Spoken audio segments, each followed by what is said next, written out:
একটু দাঁড়াও। এই তো আমরা ফেসবুকে আবার চলে আসছি। এবার সবাই বলো তো ভাইয়ার অডিও আর ভিডিও সব ঠিক আছে কিনা। এবার সবাই একটু জানাও ভাইয়ার অডিও আর ভিডিও সব ঠিক আছে কিনা। ধরো আমরা ক্লাসটা আবার নতুন করে শুরু করলাম, অনেকদিন পরে তো, এই জন্য ফেসবুকে একটু মজা নিল আর কি। ঠিক আছে,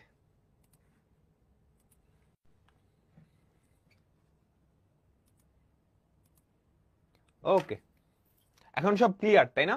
এখন সব ক্লিয়ার। তো আজকে আমরা উচ্চতর গণিত দ্বিতীয় পত্রের সবচেয়ে ইম্পর্টেন্ট চ্যাপ্টার বলতে পারো, এটা আসলে সবচাইতে ইম্পর্টেন্ট চ্যাপ্টার দ্বিতীয় পত্রের, কনিক। এটা শুরু করব। তুমি যেখানেই পরীক্ষা দাও না কেন, এইচএসসি, অ্যাডমিশন টেস্ট, সব জায়গায় কনিক থেকে কোয়েশ্চেন আসবেই। এন্ড বুয়েটে কোনো বছরই কনিক থেকে মিস যায় নাই, বুঝতে পারছো? So conic. এখন তোমরা ফার্স্ট পেপারে স্থানাঙ্ক জ্যামিতি সংক্রান্ত কয়টা চ্যাপ্টার পড়ছো? তোমরা ফার্স্ট পেপারে স্থানাঙ্ক জ্যামিতি সংক্রান্ত 2টা চ্যাপ্টার পড়ছো। একদম প্রথমে ছিল সরল রেখা বা স্ট্রেইট লাইন, স্ট্রেইট লাইন। তারপর পড়ছো হচ্ছে সার্কেল, বৃত্ত কিন্তু স্থানাঙ্ক জ্যামিতি, বুঝছো? এই দুইটার বড় ভাই মানে পরের সিরিয়াল, পরের সিকোয়েন্সই হচ্ছে আমাদের কনিক। এই দুইটার পরের সিকোয়েন্সই হচ্ছে কনিক। হ্যাঁ, তো চ্যাপ্টার 6 এটার 3টা পার্ট আছে, 6.1, 6.2, 6.3। 6.1 এ পরাবৃত্ত, উপবৃত্ত আর অধিবৃত্ত নিয়ে আলোচনা করা হয়। আমরা সবগুলা ধীরে সুস্থে দেখব। তো আমাদের 8, 9টা বা 10টা ক্লাসেই এই চ্যাপ্টারটা শেষ হয়ে যাবে, এই চ্যাপ্টারটা শেষ হয়ে যাবে। ঠিক আছে, এখন ফার্স্ট ইয়ার অলমোস্ট শেষ, বা শেষ, তোমাদের ইয়ারলি পরীক্ষা দিয়ে দিছো।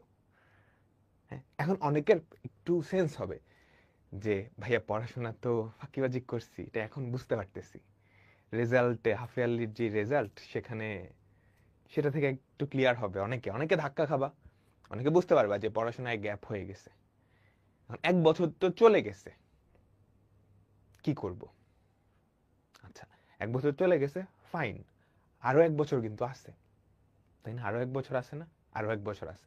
তো ওই 1 বছরও চাইলে কিন্তু তুমি খুব সুন্দর করে তোমার পড়াশোনাটা শেষ করে দিতে পারো, বুঝছো? মানে পড়াশোনাটা ইয়ে করতে পারো। দেখো, এইচএসসি পরীক্ষা, তোমাদের এইচএসসি পরীক্ষার আমি ধরে নিচ্ছি তুমি আর 1 বছর প্রিপারেশন টাইম পাচ্ছ, যদিও 1 বছরও কিন্তু পাবা না, 1 বছর কিন্তু পাবা না।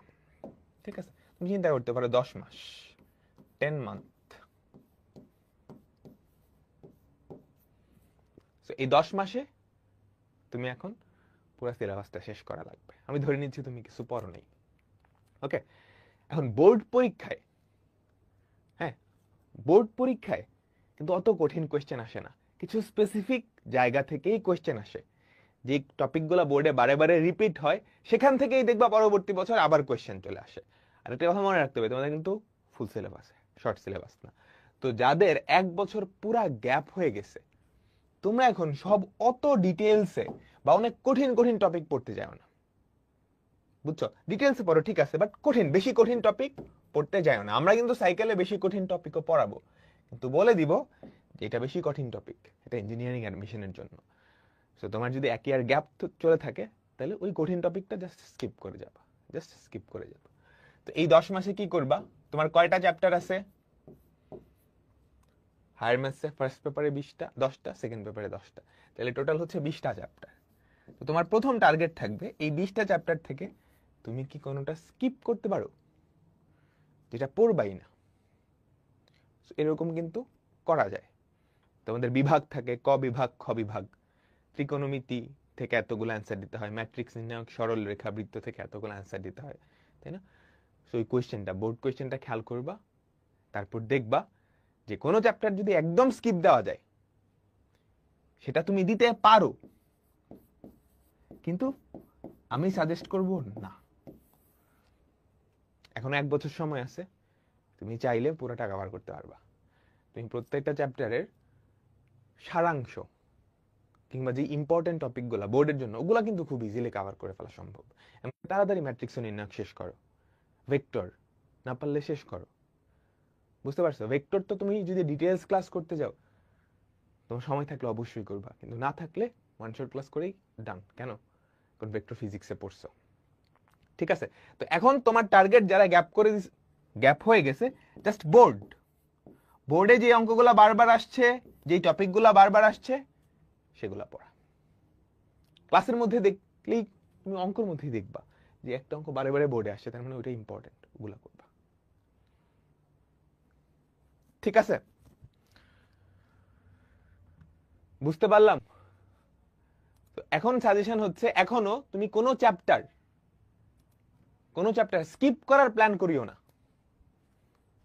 স্কিপ তখন করবে একদম লাস্ট মোমেন্টে গিয়ে, তোমার পরীক্ষার আর 3 মাস আছে, তুমি তখনও দেখতেছো কভার করতে পারতেছো না, পরীক্ষার আর 2 মাস আছে তখনও কভার করতে পারছো না, তখন তুমি স্কিপ করবা।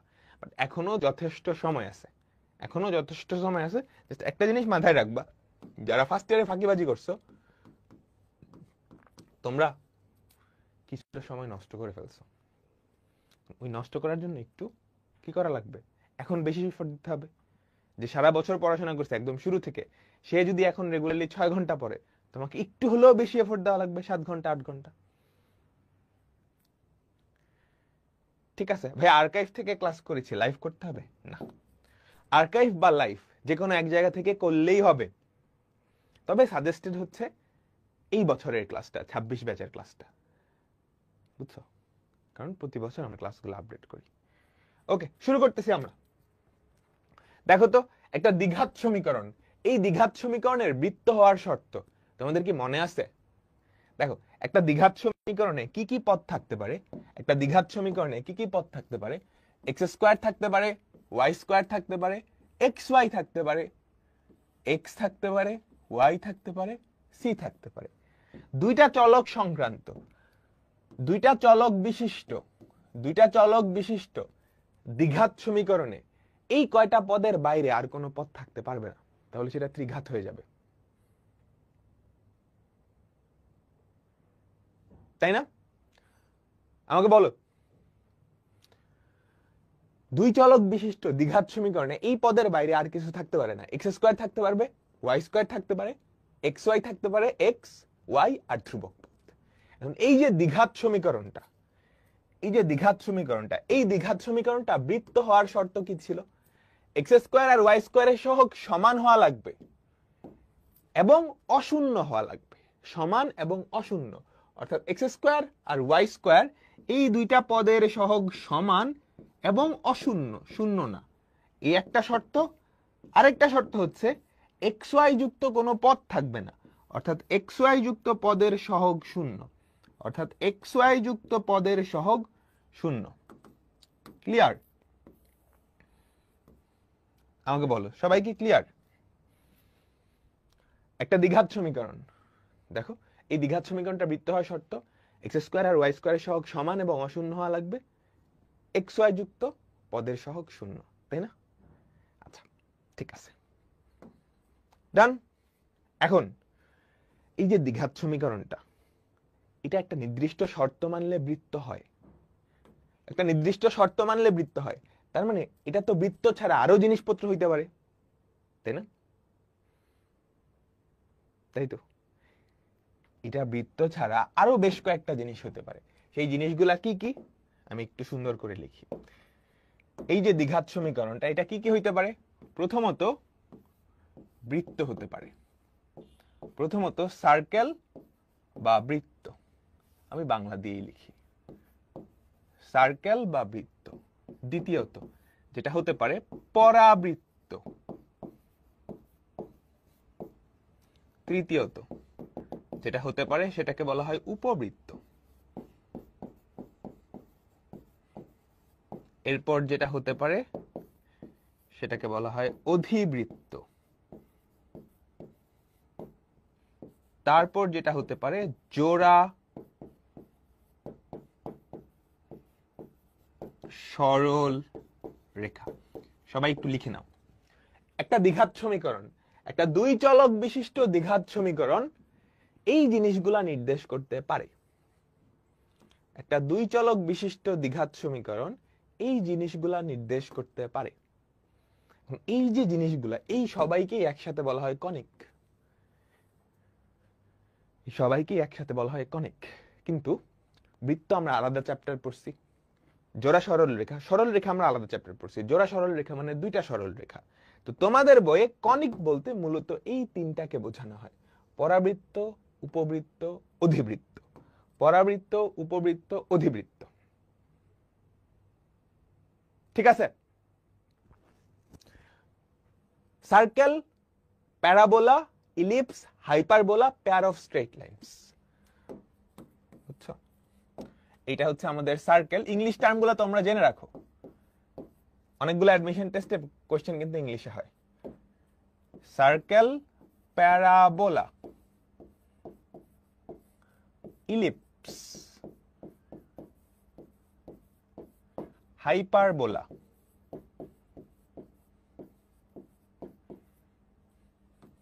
আর হচ্ছে pair of straight line. Pair of straight lines বা এসএল। আচ্ছা, এখন এই যে এই তিনটা নিয়ে আমাদের মেজর আলোচনা। তো এখন আমরা একটা জিনিস দেখব, এই যে কনিকগুলো, এগুলো আসলে দেখতে কেমন? সবাই তো বৃত্তর চেহারা জানো, বৃত্তের চেহারা জানো। পরাবৃত্ত, উপবৃত্ত, অধিবৃত্ত, জোড়া সরল রেখা, এরা আসলে কেমন আমরা একটু দেখি। এটার জন্য আমি তোমাদেরকে একটা অ্যানিমেশন দেখাবো। তোমরা সবাই বার্থডে ক্যাপ দেখছো? বার্থডে ক্যাপ কোন আকৃতির? তোমরা চাইলে এই অ্যানিমেশনটা নিজেরাও করতে পারবা। এই জন্য যেটা করতে হবে, গুগল ক্রোমে গিয়ে conic section animation, conic section animation এটা লিখে সার্চ দিবা। এখানে সুন্দর একটা ভিডিও আছে, এই ভিডিওটাও চাইলে দেখতে পারো। হ্যাঁ, আমি ভিডিওটা দেখাচ্ছি না। 2 নম্বর লিঙ্কে জিওজেব্রার একটা লিঙ্ক আছে, এই লিঙ্কে চলে যাবা। তারপর নিচে চলে আসবা, নিচে চলে আসবা। এই তো, এখন একটু খেয়াল করো, বার্থডে ক্যাপ দেখছো? এখন দুইটা বার্থডে ক্যাপ আমি যদি এভাবে উল্টা করে জোড়া লাগিয়ে দিই, তাহলে এই জিনিসটা পাওয়া যাবে না। খেয়াল করো তো, এই যে হলুদ যেই জিনিসটা, বুঝছো? এটাকে বলা হয় ডাবল কোণ। এটাকে কি বলা হয়? ডাবল কোণ। ঠিক আছে? এই যে ডাবল কোণ, বুঝতে পারছো? এখন এই ডাবল কোণটাকে তুমি কাটবা, একটা ব্লেড দিয়ে কাটবা। এই ডাবল কোণটা কিন্তু ত্রিমাত্রিক, বুঝিও, ডাবল কোণটা ত্রিমাত্রিক। ব্লেড দিয়ে যদি কাটো তাহলে দ্বিমাত্রিক কিছু একটা পাওয়া যাবে। হ্যাঁ, আচ্ছা, এবার আমরা ব্লেড দিয়ে বিভিন্ন অ্যাঙ্গেলে কাটবো। প্রথমত চিন্তা করো, এটা একদম উলম্ব আছে, সোজাসুজি আছে। আমি একদম 90 ডিগ্রিতে কেটে ফেললাম একটা কোণ। আমি কি করলাম? একদম 90 ডিগ্রিতে, খেয়াল করো, একদম 90 ডিগ্রিতে একটা কোণ যদি কেটে ফেলাই,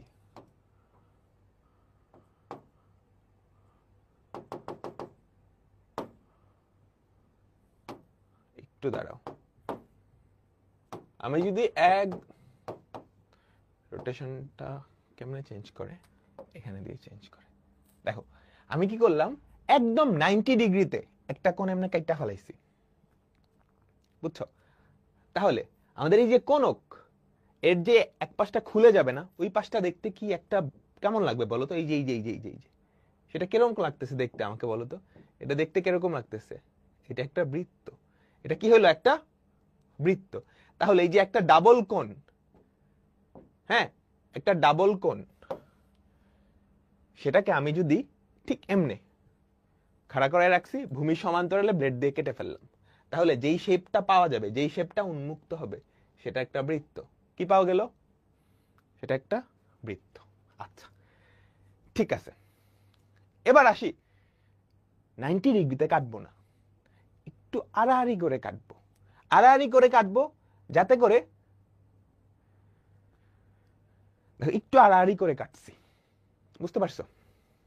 আবার বেশি আড়াআড়ি করে নেই, জাস্ট একটু কোনা কাইচা দিছি। দেখো, বেশি কোনা কাইচা দিলে কিন্তু আবার ঝামেলা হবে।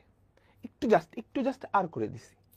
তাহলে দেখো তো, আমাদের যেই শেপটা তৈরি হয়েছে, তুমি সাইড থেকে বুঝতে পারতেছো? এই যে দেখো, এটা ডাবল কোণ। তুমি যদি এখান থেকে দেখো ঠিক উল্টা করে, তাহলে যেই শেপটা আসবে সেটা অনেকটা একটা বৃত্তের মতো, কিন্তু চ্যাপ্টা, একটা বৃত্তের মতো কিন্তু চ্যাপ্টা, তাই না? এই আকৃতিটাকে বলা হয় উপবৃত্ত বা ইলিপস। এই আকৃতিটাকে বলা হয় উপবৃত্ত বা ইলিপস। সবাইকে কি আমি বুঝাইতে পারলাম? আচ্ছা, এবার একটা মজার জিনিস, এই যে অক্ষ, এই যে ডটেড বেগুনি যেই লাইনটা না, ডটেড বেগুনি যেই লাইনটা, এটাকে বলা হয় অক্ষ। অক্ষ, বুঝতে পারছো? এখন অক্ষের সাথে এই একটা কোণ তৈরি করে আছে না আমাদের কোণকের পৃষ্ঠটা, এটাই হচ্ছে সেই কোণটা, এই যে আলফা কোণটা। আলফা কোণটা, কাহিনী বুঝছো সবাই? এই আলফা কোণটা 30, বুঝতে পারলাম? এটা হচ্ছে আমাদের অক্ষ, এটার সাথে কোণকের একটা পৃষ্ঠ যেই কোণ তৈরি করে আছে সেটাকে আমরা প্রকাশ করছি আলফা দিয়ে। আচ্ছা, এবার আমরা যেটা করলাম, এই যে কোণাকুনি কাটলাম না, সেটা আরেকটু বেশি কাটলাম। কোণাকুনি আরেকটু বেশি করে আমরা যেটা করলাম, যেই অ্যাঙ্গেলে কাটবো, যে অ্যাঙ্গেলে কোপটা দিব, সেই অ্যাঙ্গেলটাও আমরা কত করে দিছি? 30 ডিগ্রি করে দিছি। কাহিনী বুঝছো কি করছি? দেখো, মজার কাহিনী, সবাই মনোযোগ, প্রথমত পুরো মনোযোগের দিকে, এই হচ্ছে যেই তলে তুমি কোপটা দিবা, কাটবা, ঠিক আছে? সেই তলটা যদি অক্ষের সাথে 90 ডিগ্রি কোণে থাকে তাহলে কি তৈরি হয়? বৃত্ত। বুঝছো? এই যে অক্ষ, তুমি কোপ দিছো ঠিক 90 ডিগ্রি বরাবর, এই যে এটা ঠিক 90 ডিগ্রি, তাহলে যেই জিনিসটা তৈরি হইলো সেটা কি? একটা বৃত্ত। আচ্ছা, এখন 90 ডিগ্রির থেকে ছোট, 90 ডিগ্রির থেকে ছোট কিন্তু 30-এর থেকে বড় এই কোণে যদি কোপ দাও, এটা ধরো 60 ডিগ্রি বা 75 ডিগ্রি, তাহলে যেই কেসটা তৈরি হবে সেটা একটা উপবৃত্ত। আমি কি বুঝাইতে পারছি? এবার যদি কোপটা আমি 30 ডিগ্রি কোণে দেই তাইলে কি কাহিনী হবে? যদি কোপটা আমি 30 ডিগ্রি কোণে দেই তাইলে কি কাহিনী হবে? একটা মজার কাহিনী হবে। দেখো, কোপটা আমি 30 ডিগ্রি কোণে দিছি, খেয়াল করো, এই কোণটা 30 ডিগ্রি না? এই কোণটাও কিন্তু 30 ডিগ্রি, আবার এই কোণটাও 30 ডিগ্রি। তুমি অক্ষের সাথে 30 ডিগ্রি কোণে কোপ দিছো, তাহলে এটা কি প্যারালালি যাবে না? একটা কথা মনে রেখো, এই যে ডাবল কোণ, এটা কিন্তু অসীম, উপরেও অসীম, নিচেও অসীম। হ্যাঁ, এটা উপরের দিকেও বাড়তেছে, নিচের দিকেও বাড়তেছে, ঠিক আছে? আমি পুরোটা দেখাই নাই। তাহলে এই যে কোপটা দিছো, সেটা কি কখনো ওইখানে গিয়ে ছেদ করবে? ওই পাশটাকে গিয়ে ছেদ করবে? আমাকে বলো তো সবাই, প্যারালাল হয়ে যাবে না? দুইটা রেল লাইনের মতো। 90 ডিগ্রিতে কোপ দিলে যাবে, 90 আর 30-এর মাঝামাঝি দিলেও কিন্তু ওই পাশে গিয়ে ছেদ করে ফেলবে। কিন্তু যদি 30 ডিগ্রি দাও, তাহলে এই তলটা, দেখো, এই যে এই তলটা তুমি যদি একটা লাইন টানো, এই যে এই লাইনটা আর এই লাইনটা প্যারালাল হয়ে যাবে এবং তারা কখনো ছেদ করবে না। তখন যেই শেপটা হবে সেটা একটা, এখানে একটা ছোট্ট পার্ট দেখানো আছে, কিন্তু এটা আসলে অসীম। এই জিনিসটা আসলে অসীম পর্যন্ত বিস্তৃত, dot dot dot dot dot dot, অসীম পর্যন্ত বিস্তৃত, ঠিক আছে?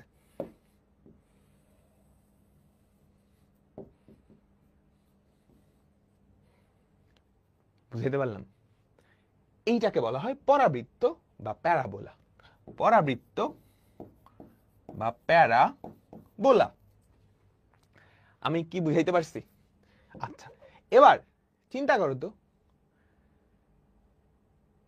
কোপ দেওয়ার অ্যাঙ্গেল সেটা 30-এর সমান, সেটা যদি 30 থেকেও ছোট হয়ে যায়,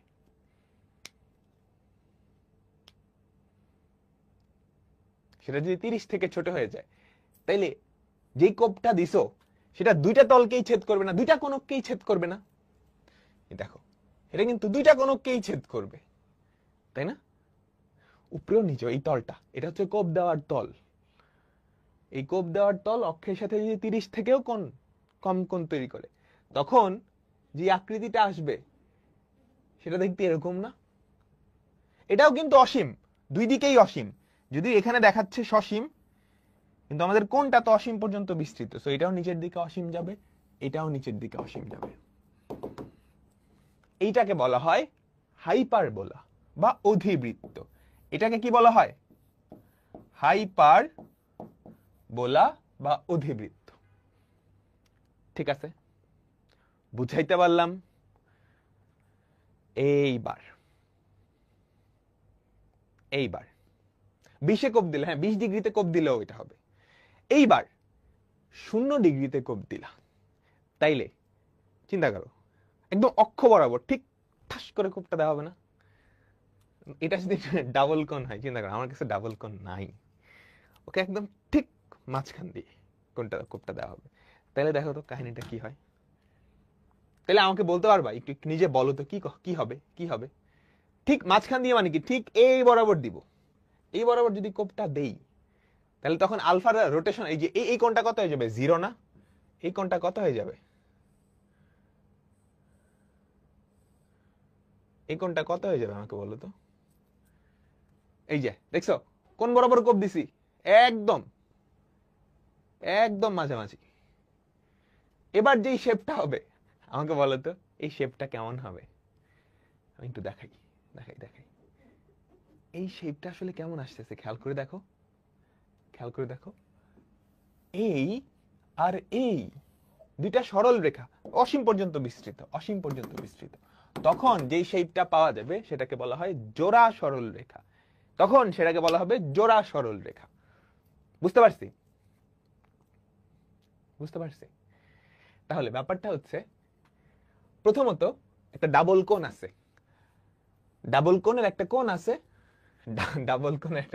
ডাবল কোণক, দুইটা সমবৃত্ত ভূমিক কোণক। এর একটা শীর্ষ কোণ হচ্ছে আলফা। আলফার পরিচয় কি? অক্ষের সাথে যে কোনো একটা কোণের পৃষ্ঠ যেই কোণ তৈরি করে সেটা হচ্ছে আলফা। এইবার আমি কি করব?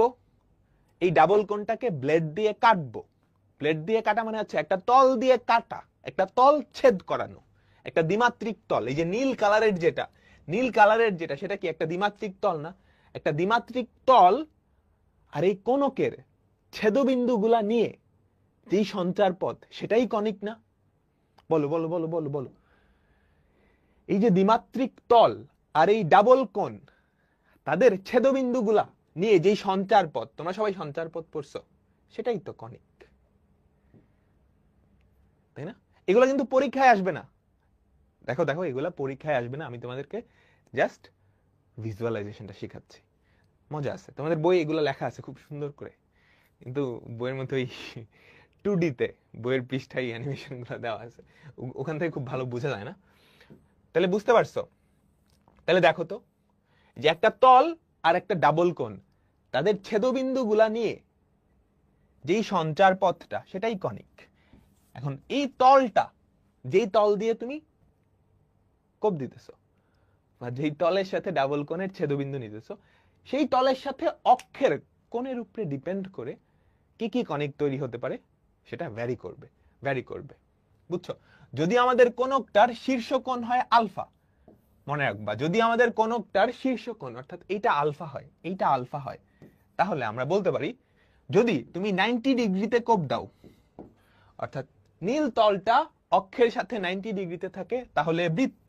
সবাই একটু লিখে নাও, তাহলে বৃত্ত। ঠিক আছে? তারপর আলফা থেকে বড়, 90 থেকে ছোট, সেক্ষেত্রে উপবৃত্ত। বুঝছো? আলফার যদি সমান হয়, থিটা কোনটা জানো? এই যে এইটা হচ্ছে থিটা, তলের সাথে আমাদের ওই অক্ষরটার কোণ, তাহলে সেটা হবে পরাবৃত্ত। যদি 0 থেকে বড়, আলফা থেকে ছোট হয়, অধিবৃত্ত।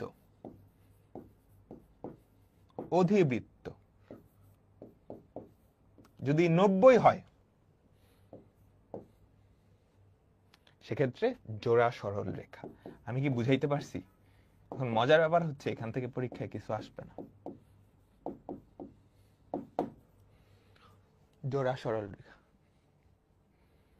আলফা কত? আলফা যে কোনো কিছু হইতে পারে, আলফা 30 হইতে পারে, 40 হইতে পারে, আলফা তো ভ্যারি করবে, তাই না? কোনক কি একটু চ্যাপটা একটু বাঁকানো হইতে পারে না? সবাই কি ক্লিয়ার?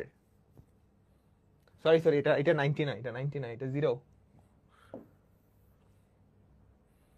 থিটা যদি 0 হয়, এখানে একটু ভুল করছিলাম, থিটা যদি 0 হয়, যে একদম লম্বালম্বি কাটলে, একদম লম্বালম্বি কাটলে, তাহলে কি হয়? ইংলিশ টার্ম মনে রাখবা, circle, ellipse, parabola, hyperbola, pair of straight lines. মাথায় নিয়ে নাও। বৃত্ত মানে সার্কেল, উপবৃত্ত, উপবৃত্ত মানে ইলিপস, প্যারাবোলা, প্যারাবোলা মানে পরাবৃত্ত, প্যারা মানে পরা, অধিবৃত্ত, অধিবৃত্ত মানে কি হাইপারবোলা, পরা মানেই প্যারাবোলা। সবাই কি ক্লিয়ার? আচ্ছা, আমরা মোটামুটি বুঝে ফেলছি কনিক কই থেকে আসছে। তাহলে তোমাকে যদি কেউ কনিকের সংজ্ঞা বলে, তুমি বলতে পারবা না একটা ডাবল কোণ আর একটা দ্বিমাত্রিক তল, তাদের ছেদবিন্দু নিয়ে যেই সঞ্চার পথ তৈরি হয় সেটাই কি কনিক। কনিকের একটা সংজ্ঞা পাই গেছো, কনিকের একটা সংজ্ঞা পাই গেছো। কনিকার আরো সংজ্ঞা আছে, আমরা দেখব। কনিকার আরো সংজ্ঞা আছে, আমরা দেখব। এখন প্রত্যেকটা কনিক কি দ্বিমাত্রিক না? বলো। দেখো, এই জিনিসটা ত্রিমাত্রিক। একটা ডাবল কোণ বা বার্থডে ক্যাপ, সেটা কিন্তু ত্রিমাত্রিক, কিন্তু যখন ওকে কোপ দিবা, যেই শেপটা আসবে সেটা দ্বিমাত্রিক না। তাহলে দ্বিমাত্রিক যে কোনো কিছু জিনিসের সমীকরণ প্রকাশের জন্য আসলে দুইটা চলক লাগে। দ্বিমাত্রিক যে কোনো কিছুর সমীকরণ প্রকাশের জন্য দুইটা চলক লাগে, এক্স আর ওয়াই। তাহলে এই যে দ্বিমাত্রিক দ্বিঘাত সমীকরণ, এই জিনিসটা আসলে এই পাঁচটা জিনিস প্রকাশ করতে পারে। এখন কখন কোনটা প্রকাশ করবে আমরা সেটা নিয়ে আলোচনা করব। কখন কোনটা প্রকাশ করবে আমরা সেটা নিয়ে আলোচনা করব। বুঝছো? A B C, H G F C, এগুলার ভ্যালু কিন্তু চেঞ্জ হতে পারে। এগুলার ভ্যালু চেঞ্জ হয়ে হয়ে এই আকৃতিটাই পাঁচটা কনিকের সমীকরণ নির্দেশ করতে পারে। কখন কোনটা নির্দেশ করবে আমরা দেখব। কখন কোনটা নির্দেশ করবে আমরা দেখব। একদম প্রথমে আমরা দেখব হচ্ছে বৃত্ত হওয়ার শর্ত। আমরা কিন্তু অলরেডি দেখে ফেলছি বৃত্ত হওয়ার শর্ত কি, দেখে ফেলছি, তাই না? তো একদম প্রথমে আমরা বৃত্তটা অলরেডি জানি। আমরা একটা নির্ণায়কের মান বের করব, যেটা হচ্ছে ডেল্টা। আমরা একটা নির্ণায়কের মান বের করব। এই ডেল্টাটা হবে এ বি সি, কর্ণ বরাবর এ বি সি, একটা প্রতিসম ম্যাট্রিক্সের নির্ণায়ক এ বি সি। এই বরাবর হবে জি এফ সি, এই বরাবর হবে জি এফ সি। বাকি কি আছে বলো তো? কর্ণ বরাবর এ বি সি, ওই বরাবর জি এফ সি, বাকি আছে শুধু এইচ। এইচটা খালি এখানে বসাই দিবা। বুঝছো? মুখস্থ রাখার টেকনিক সবাই লেখো। কর্ণ বরাবর এবিসি, এই বরাবর জিএফসি, এই বরাবর জিএফসি, এবং এটা একটা প্রতিসম ম্যাট্রিক্স, প্রতিসম ম্যাট্রিক্সের নির্ণায়ক। তাহলে কি এই পাশে যা ওই পাশে তা, এখানে এইচ, এখানে কি জিএফসি। বুঝছো? সবাই মনোযোগ দাও। আমরা এই নির্ণায়কের মানটা ফার্স্টে বের করব। আমরা এই নির্ণায়কের মান তো সবাই বের করতে পারো, ডেল্টা। এই নির্ণায়কের মানটা যদি শূন্য হয়, এই নির্ণায়কের মানটা যদি শূন্য হয়, তাহলে এই জিনিসটা নির্দেশ করবে পেয়ার অফ স্ট্রেট লাইনস বা জোড়া সরল রেখা। বুঝছো? এই নির্ণায়কের মানটা যদি শূন্য হয়, এই নির্ণায়কের মানটা যদি শূন্য হয়, তাহলে এই সমীকরণটা নির্দেশ করবে pair of straight lines, pair of straight lines. সবাই কি ক্লিয়ার?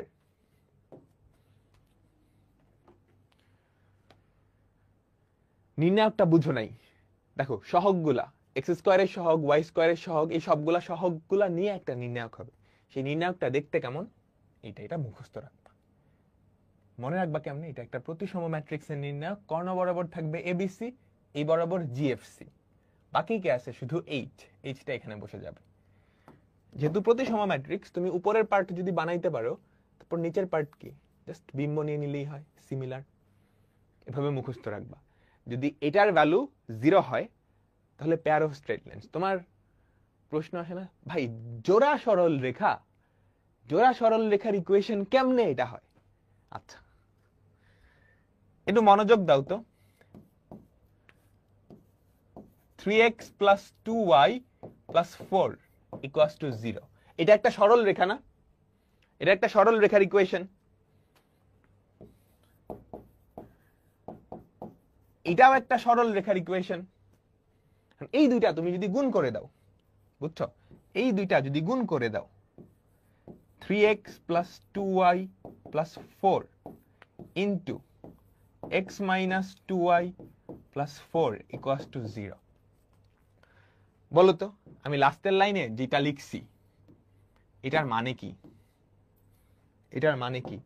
হয় এটা 0 না হয় এটা 0, হয় এটা 0 না হয় এটা 0। তাহলে কি এখান থেকে দুইটা সরল রেখার সমীকরণ আসছে না? আমাকে বলো তো, এখান থেকে দুইটা সরল রেখার সমীকরণ আসছে না? এবং এই পাশটা তুমি যদি গুণ করো তাহলে দেখবা ঠিক এরকম একটা সমীকরণ আসতেছে, দ্বিমাত্রিক দ্বিঘাত সমীকরণ। দ্বিমাত্রিক দ্বিঘাত সমীকরণ। পেয়ার অফ এসএল মানে পেয়ার অফ স্ট্রেইট লাইনস। সবাই কি বুঝলাম? নির্ণায়কটা এমন কেন হলো এটা জানার দরকার নেই আপাতত, ঠিক আছে? এটার প্রমাণ আছে, আপাতত দরকার নেই, তোমাদের সিলেবাসে নাই। এই জিনিসটা অ্যাডমিশন টেস্টে মাঝে মাঝে আসে। সবাই বুঝছো? একটা জোড়া সরল রেখা, হ্যাঁ, তার সমীকরণও কিন্তু দ্বিমাত্রিক দ্বিঘাত হইতে পারে। তুমি জাস্ট, তোমার যদি বিশ্বাস না হয় এই জিনিসটা গুণ করে দেখো। এখানে এক্স স্কোয়ারের একটা পদ থাকবে, ওয়াই স্কোয়ারের একটা পদ থাকবে, এক্স ওয়াই ওয়ালা একটা পদ, এক্স ওয়ালা একটা পদ, ওয়াই ওয়ালা একটা পদ, একটা ধ্রুবক পদ, সবগুলাই থাকবে। ক্লিয়ার? আচ্ছা, এবার আসো, মনোযোগ, পুরা মনোযোগ, পুরা মনোযোগ এদিকে। যদি ডেল্টার ভ্যালু 0 না হয় তাহলে বাকি চারটা কণিকের কোনো একটা।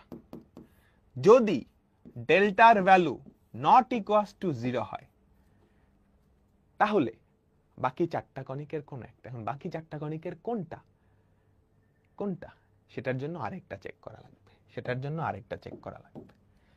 যদি এরকম হয়, খেয়াল করো, যদি এরকম হয় a equals to b not equals to 0, h equals to 0, তাহলে বলো তো কি হবে? তাহলে বলো তো সেই কণিকটা কি হবে? বলো কি হবে? সার্কেল, সার্কেল বা বৃত্ত, সার্কেল বা বৃত্ত। তাহলে সার্কেল হওয়ার শর্ত তোমরা ফার্স্ট পেপারে শিখে আসছিলে কি? জাস্ট এটা হলেই, কিন্তু আসলে না, ডেল্টার ভ্যালু 0 হওয়া যাবে না এবং এটা হওয়া লাগবে। বুঝছো? ডেল্টার ভ্যালু 0 হওয়া যাবে না এবং এটা হওয়া লাগবে। তাহলে তোমরা কোশ্চেন করতে পারো, ভাইয়া একটা সমীকরণ দিয়ে যদি বলে এটা বৃত্ত কিনা চেক করতে, আমাকে কি এটাও চেক করা লাগবে? আপাতত না, আপাতত চেক করা লাগবে না। কখন চেক করা লাগবে আমি বলে দিচ্ছি, বলে দিব, ঠিক আছে? আচ্ছা, এবার চলো 2 নম্বরে। যদি h square is less then, h square is less then ab হয়, তবে এটা হচ্ছে ইলিপস বা উপবৃত্ত। ইলিপস বা উপবৃত্ত মনে রাখবা কেমনে? যে লেস দেন, লেস দেন মানে উপ, উপ, বুঝছো? লেস দেন মানে কি? উপবৃত্ত, উপবৃত্ত। যদি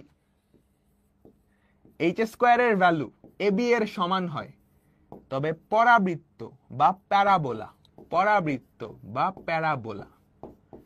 যদি h স্কয়ারের ভ্যালু, এগুলো সবগুলোর প্রমাণ আছে, আপাতত লাগবে না, h স্কয়ারের ভ্যালু ab এর থেকে বড় হয় তখন বড়, অধি, অধি, অধি, হাইপারবোলা, হাইপারবোলা। সবাই একটু লেখো, আমি এক্সপ্লেন করতেছি। সবাই একটু লেখো, আমি এক্সপ্লেন করতেছি।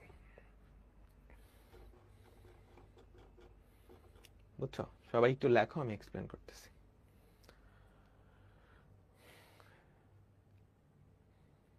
একটা দ্বিমাত্রিক দ্বিঘাত সমীকরণ দেওয়া আছে। এই জিনিসটা 5টা জিনিস নির্দেশ করতে পারে। কয়টা জিনিস? 5টা জিনিস নির্দেশ করতে পারে। এই 5টার কোনো একটা। এখন কোনটা নির্দেশ করবে? সবার প্রথমে আমার চেক করতে হবে এটা কি জোড়া সরল রেখা নির্দেশ করে কিনা। সেটার জন্য আমি ডেল্টার ভ্যালুটা বের করব। ডেল্টার ভ্যালুটা যদি 0 হয় তাহলে এই সমীকরণটা জোড়া সরল রেখা নির্দেশ করবে। এবার ডেল্টার ভ্যালু যদি 0 না হয়, ডেল্টার ভ্যালু যদি 0 না হয় তবে এই সমীকরণটা বাকি চারটার কোনো একটা, বাকি চারটার কোনটা সেটা বের করার জন্য আরেক ধাপে চেক করা লাগবে। যদি A B not equal A আর বি সমান কিন্তু শূন্য না এবং এইচ ইকুয়াল টু 0 বৃত্ত, সবাই জানো। যদি H square is less than A B হয় তাহলে উপবৃত্ত, H square is less than A B হয় উপবৃত্ত, H square equal to A B হয় পরাবৃত্ত, গ্রেটার দেন এ বি হয় অধিবৃত্ত। ক্লিয়ার? সবাই সবাই সবাই বলো বলো সবাই।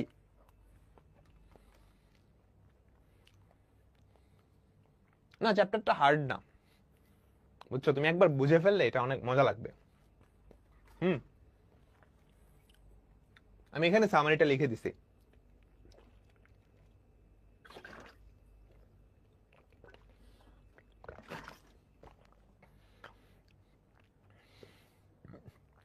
তোমার কাছে মনে হইতেছে কঠিন, এই নির্ণায়কটা দেখে কঠিন মনে হইতেছে, তাই না? ভাই, নির্ণায়ক বাইর করে আবার মান বের করা লাগবে।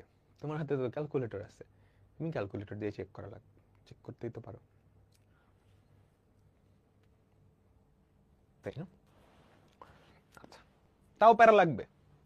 ম্যাক্সিমাম ক্ষেত্রে তোমার এইটা চেক করাই লাগবে না, বুঝছো?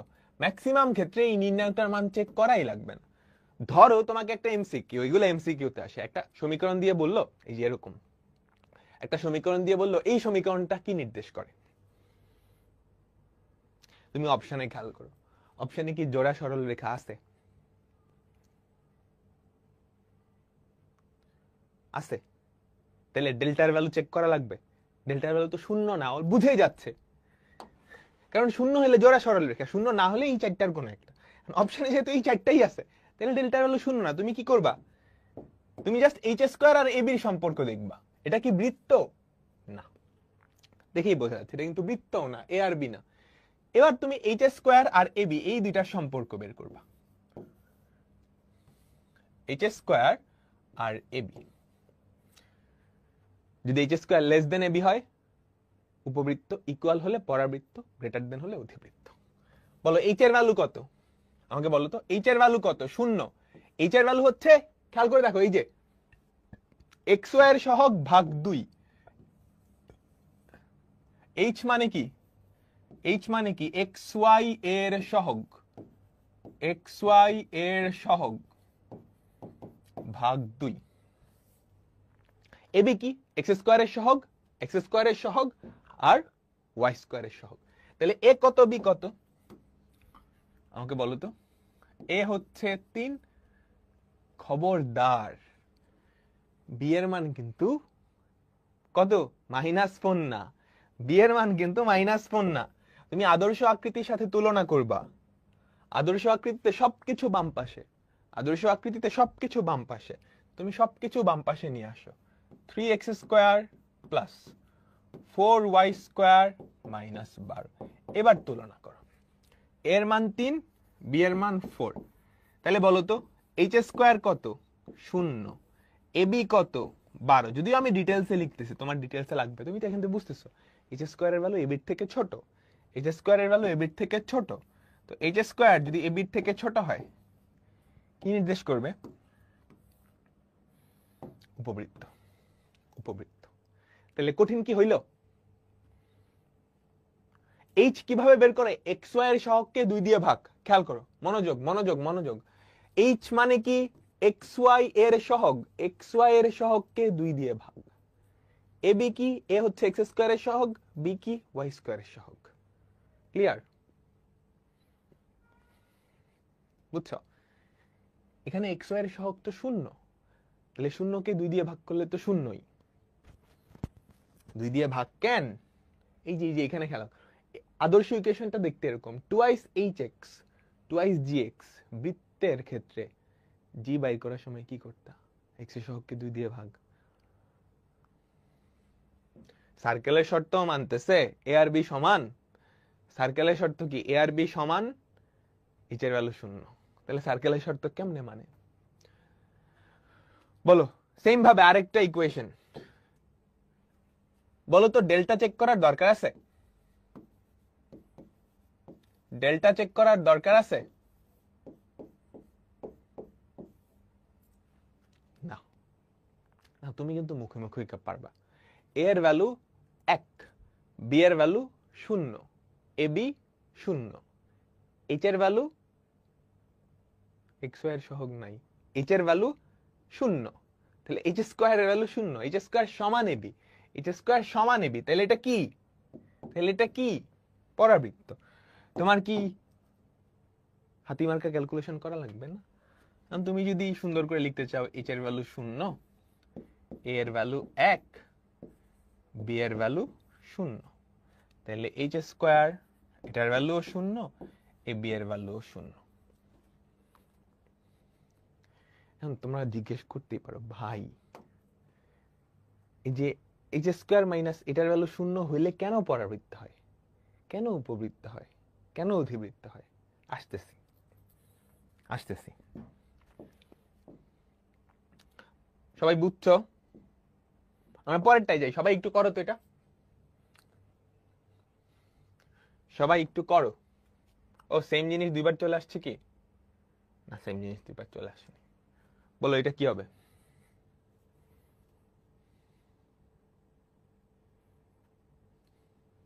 এইচ এর ভ্যালু 0, এ বি এর ভ্যালু 0, তাহলে এইচ স্কয়ার সমান A B, পরাবৃত্ত।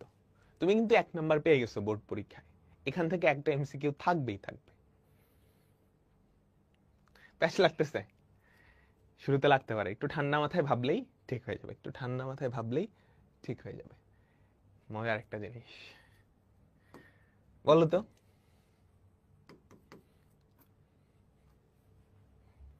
xy equals to 1,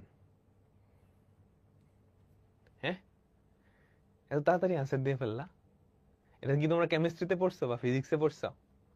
বয়েলের সূত্রের গ্রাফ কি আকৃতির? দেখো এখানে সবাই বলো, এ এর ভ্যালু কত?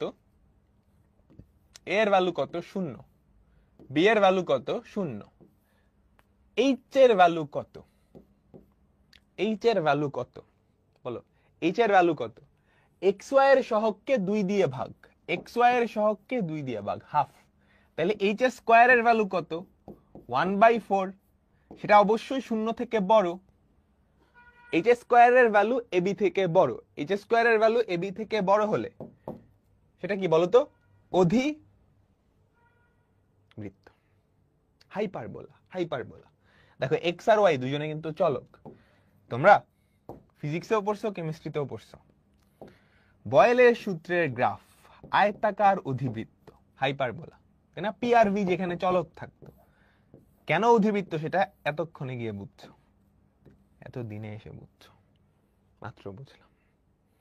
ঠিক আছে, আয়তাকার অধিবৃত্ত, তোমরা এই টার্মটা লেখা দেখছো? আয়তাকার অধিবৃত্ত।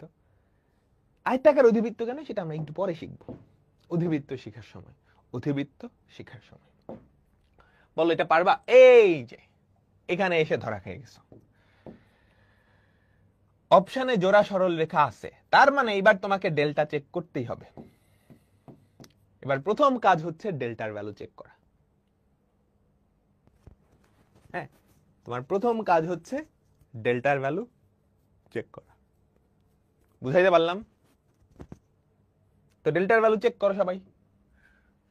ডেল্টার ভ্যালু, ডেল্টার ভ্যালু কি আমাকে বলো? কর্ণ বরাবর থাকবে এবিসি, সবাই এবিসি। এই বরাবর থাকবে জিএফসি, বাকি থাকে কে?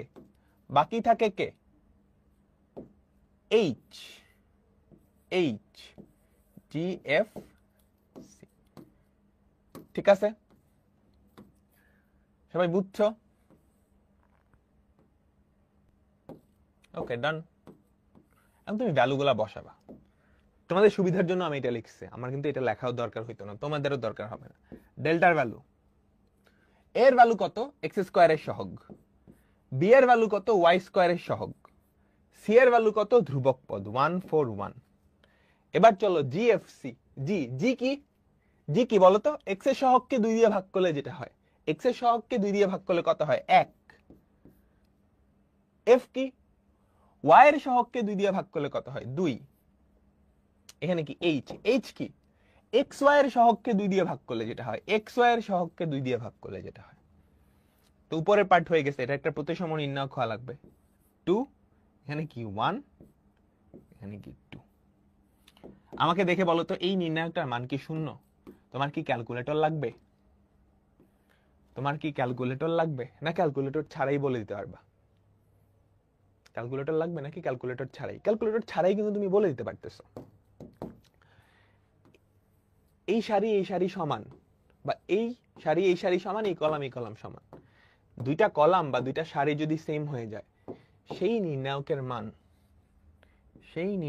মান কত? 0। তাহলে এটা কি নির্দেশ করবে? জোড়া সরল রেখা। সো এই টাইপের অঙ্ক সাধারণত অ্যাডমিশন টেস্টে আসে, দেখো সাস্টে আসছে। সবাই বুঝতে পারলাম?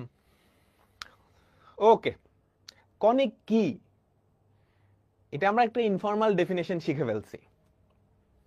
কনিক কি আমরা একটা ইনফর্মাল ডেফিনেশন শিখে ফেলছি। তারপর একটা দ্বিমাত্রিক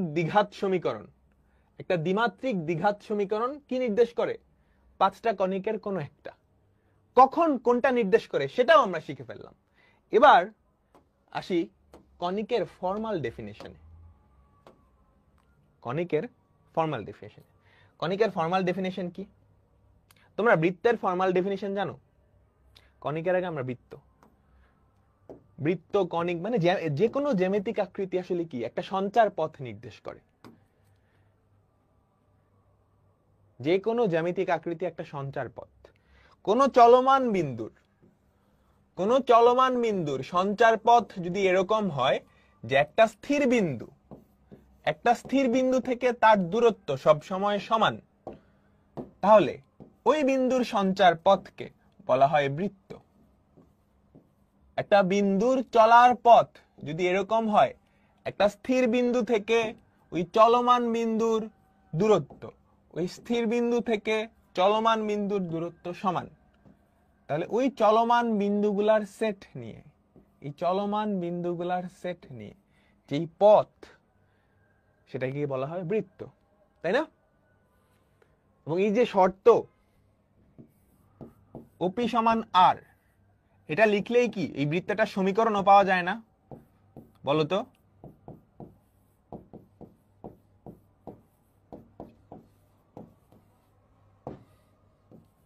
পাওয়া যায়।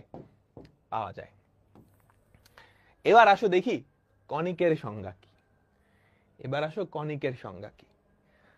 কনিকের সংজ্ঞার জন্য আমাদের একটা সরল রেখা লাগবে। আমরা একটা উপবৃত্ত আঁকাই, ঠিক আছে? আমরা একটা উপবৃত্ত আঁকাইলাম, ঠিক আছে? এই উপবৃত্তটা কিন্তু একটা কনিক। এই উপবৃত্তটা কি আসলে অনেকগুলা বিন্দুর সমন্বয়ে তৈরি না? এই হচ্ছে সেই চলমান বিন্দু। কোন চলমান বিন্দুর সেট যদি এরকম হয়, একটা স্থির বিন্দু থেকে ওই পথের উপরস্থ সব বিন্দুর দূরত্ব,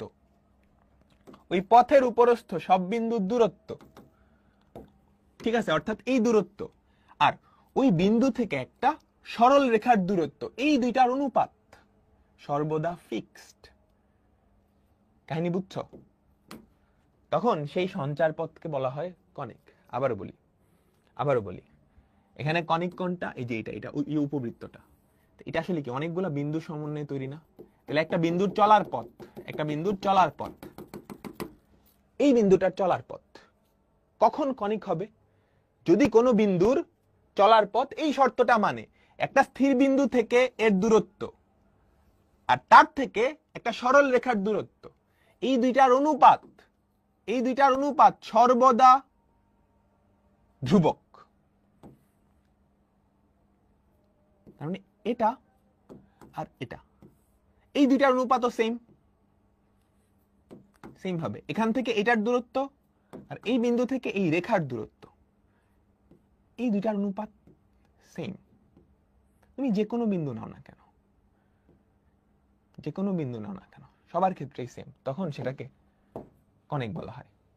এই যে স্থির বিন্দু, বৃত্তের ক্ষেত্রে স্থির বিন্দুকে বলা হয়তো কেন্দ্র, কনিকের ক্ষেত্রে এই স্থির বিন্দুকে বলা হয় উপকেন্দ্র, আর এটাকে বলা হয় দ্বিকাক্ষ। ধরো এই বিন্দুটা পি, এগুলো হচ্ছে পি বিন্দু, পি বিন্দু সঞ্চারপথ সবগুলাই পি, বুঝছো? পি পি পি পি, এটা ধরো এম, এটা ধরো M1, এটা ধরো M2। এটা যদি কনিক হয়, এই সবগুলা বিন্দুর থেকে, স্থির বিন্দু থেকে এই বিন্দুটার দূরত্ব অর্থাৎ এসপি, এই যে এটাও পি, এটাও পি, এটাও পি, আর পি বিন্দু থেকে ওই রেখাটার দূরত্ব, এটা সবসময় ধ্রুবক। তাহলে এই বিন্দুর ক্ষেত্রে যা হবে এই বিন্দুর ক্ষেত্রেও তা হবে, SP by PM1 equals to SP by PM2। এটা সবার ক্ষেত্রেই ধ্রুবক হবে এবং সেটা একটা নির্দিষ্ট সংখ্যা যেটাকে আমরা ই দিয়ে প্রকাশ করি। তুমি কি কিছুটা ধরতে পারছো কনিক মানে কি? তুমি কি কিছুটা ধরতে পারছো যে হোয়াট ইজ কনিক?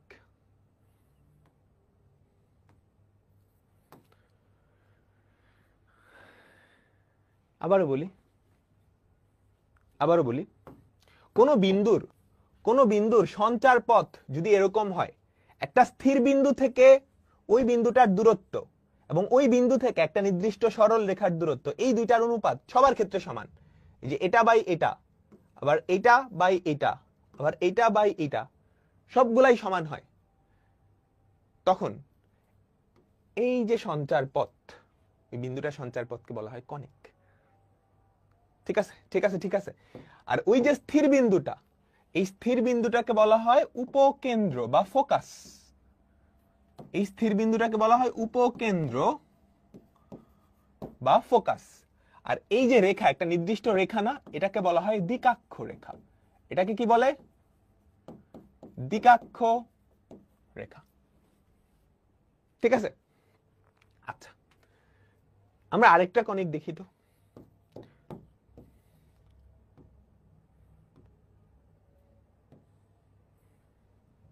হ্যাঁ, এটা একটা কনিক, বলো তো এই কনিকটার নাম কি? পরাবৃত্ত, তাই না? এটা অসীম পর্যন্ত বিস্তৃত, এটা পরাবৃত্ত, এটা অসীম পর্যন্ত বিস্তৃত, এটা কিন্তু একটা কনিক, এটা কিন্তু একটা কনিক। তাহলে কনিকের সংজ্ঞা মানবে, কনিকার সংজ্ঞা মানবে, তার মানে একটা স্থির বিন্দু, একটা স্থির বিন্দু, একটা স্থির বিন্দু থেকে এই রেখার উপরস্থ, এই রেখা না আসলে, এই কনিকের উপরস্থ যে কোনো বিন্দুর দূরত্ব আর ওই বিন্দু থেকে এই রেখাটার দূরত্ব, তাদের অনুপাতটা সমান। তাদের কি সমান? অনুপাতটা সমান।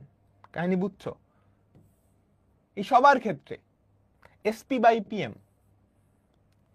এই অনুপাতটা সমান, বুঝছো? সবাই সবাই তোমরা কি কিছুটা বুঝতে পারতেছ? তোমরা কি কিছুটা বুঝতে পারতেছ? এই রেখার উপরস্থ, এই বক্ররেখার উপরস্থ, এই পরাবৃত্তটার উপরস্থ যে কোনো বিন্দু, ধরো পি বিন্দু, সবগুলাই পি বিন্দু এক্স কমা ওয়াই, এটা থেকে এটার দূরত্ব আর এই বিন্দু থেকে এই রেখার দূরত্ব, এই দুইটার অনুপাত সবার ক্ষেত্রে ধ্রুবক এবং সেই ধ্রুবকটাকে বলা হয় ই। আমি কি বুঝাইতে পারছি? আমাকে বলো তো।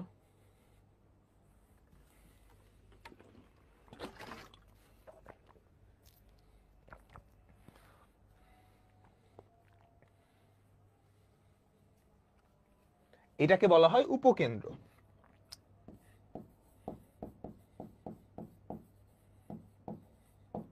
আর এটাকে বলা হয় নিয়ামক রেখা, নিয়ামক রেখা। তাহলে আমরা উপবৃত্ত দেখলাম, পরাবৃত্ত দেখলাম, বৃত্তও আছে, অধিবৃত্তও আছে। আচ্ছা, এবার এই যে ই ধ্রুবকটা, এই ধ্রুবকটাকে বলা হয় উৎকেন্দ্রিকতা। সবাই একটু লিখে নাও, বা ইংরেজিতে হচ্ছে ইসেন্ট্রিসিটি। উৎকেন্দ্রিকতা বা উৎকেন্দ্রতা, ইংলিশে বলে ইসেন্ট্রিসিটি। এটা হচ্ছে ফোকাস বা উপকেন্দ্র, এটা হচ্ছে নিয়ামক রেখা বা ডিরেক্ট্রিক্স লাইন। নিয়ামক রেখা বা ডিরেক্ট্রিক্স লাইন। আচ্ছা, এবার এই উৎকেন্দ্রিকতা এটার মানের উপরেই আসলে নির্ভর করে আমাদের কনিকটা কেমন হবে, বুঝছো? এই যে ধ্রুবকটা উৎকেন্দ্রিকতা, অর্থাৎ ফোকাস থেকে দূরত্ব আর বিন্দু থেকে রেখার দূরত্ব, এই দুইটার অনুপাত তুমি নিশ্চয়ই বুঝতে পারতেছো। এই উপবৃত্তের ক্ষেত্রে অনুপাতটা একরকম, পরাবৃত্তের ক্ষেত্রে অনুপাতটা একরকম, অধিবৃত্তের ক্ষেত্রে একরকম হবে। বুঝাইতে পারলাম? এই অনুপাতটার উপরে নির্ভর করে আসলে আমাদের কনিকটা দেখতে কেমন, কনিকটা দেখতে কেমন, বুঝছো? আমরা উপরে পরাবৃত্ত লিখছি, এটা পরাবৃত্ত না, এটা আসলে উপরে কনিক। সবাই মনোযোগ, সবাই মনোযোগ, ঠিক আছে? যদি উৎকেন্দ্রিকতা অর্থাৎ ই এর ভ্যালু 1 হয় তাহলে সেটা পরাবৃত্ত। উৎকেন্দ্রিকতা বা ই এর ভ্যালু 1, ই এর ভ্যালু 1 মানে কি? এসপি বাই পিএম এটার ভ্যালু 1, অর্থাৎ এসপি আর পিএম এই দুটা সমান, অর্থাৎ এসপি আর পিএম এই দুটা সমান, এসপি আর পিএম এই দুটা সমান। ফুল ক্লিয়ার হবে, আস্তে আস্তে হবে, আস্তে আস্তে হবে, ঠিক আছে? আচ্ছা, যদি ই এর ভ্যালু 0 আর 1 এর মাঝামাঝি হয়, 0 আর 1 এর মাঝামাঝি হয় তাহলে সেটা উপবৃত্ত, তাহলে সেটা উপবৃত্ত। ই এর ভ্যালু যদি 1 থেকে বড় হয় তাহলে সেটা অধিবৃত্ত। মনে রাখো, মনে রাখো, আমরা দেখবো আস্তে আস্তে। হ্যাঁ, ই এর ভ্যালু যদি 1 থেকে বড় হয় তাহলে অধিবৃত্ত, ই এর ভ্যালু যদি 0 হয় তাহলে সেটা বৃত্ত। ই এর ভ্যালু যদি 0 হয় তাহলে সেটা বৃত্ত। ই এর ভ্যালু যদি ইনফিনিটি হয় তাহলে সেটা জোড়া সরল রেখা, তাহলে সেটা জোড়া সরল রেখা। বুঝছো সবাই? কেন হইছে আমরা আস্তে আস্তে আসবো।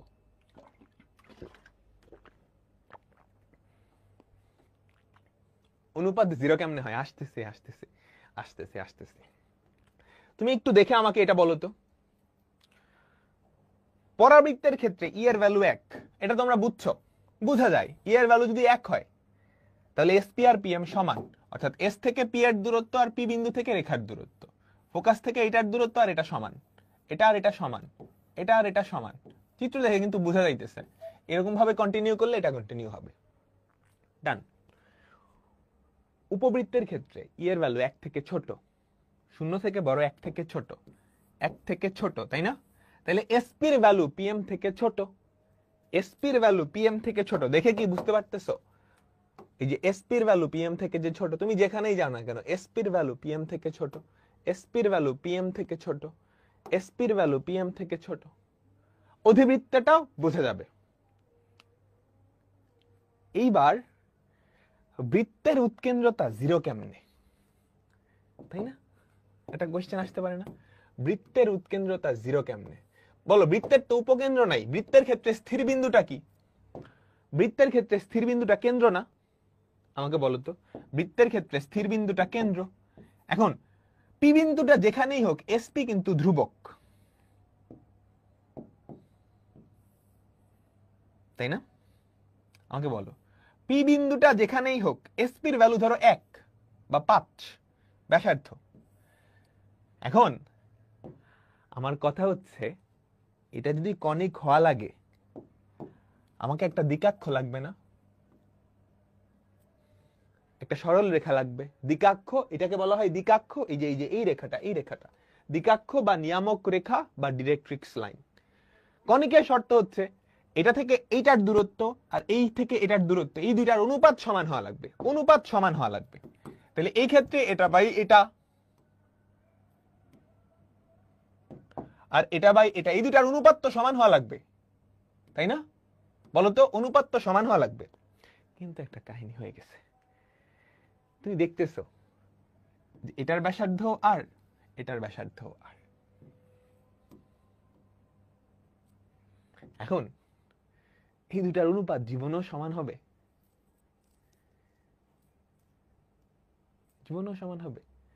দেখো তো, এটা যদি পিএম হয়, এই পিএম আর এই পিএম তো জীবনেও সমান হবে না, হবে না, কিন্তু আর কিন্তু সমান। তাহলে এটা কখন সম্ভব? যখন এই দ্বিকাক্ষটা কই থাকবে বলো তো? যখন এই দ্বিকাক্ষটা কই থাকবে?